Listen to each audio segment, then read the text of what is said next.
প্রিয় ভোলাবাসী, আপনারা ভালো আছেন? আমরা ভালো নাই। আপনারা জানেন যে দেশ স্বাধীন হয়েছে 54 বছর হয়েছে, কিন্তু আমাদের ভোলা জেলা স্বাধীন হয় নাই। বাংলাদেশ স্বাধীন হওয়ার মূল কারণ ছিল পশ্চিম পাকিস্তান পূর্ব পাকিস্তান থেকে সবকিছু নিত, কিন্তু পূর্ব পাকিস্তানকে পশ্চিম পাকিস্তান কিছু নিত না।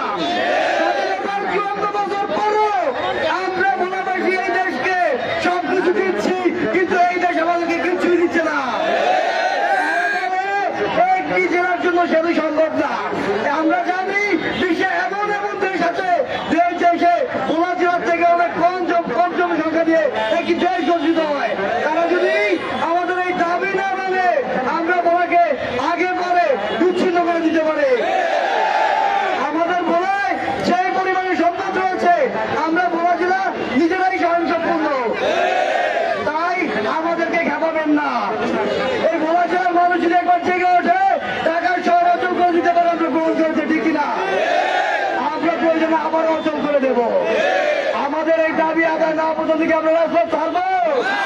আমরা কি ছাড়তে পারি?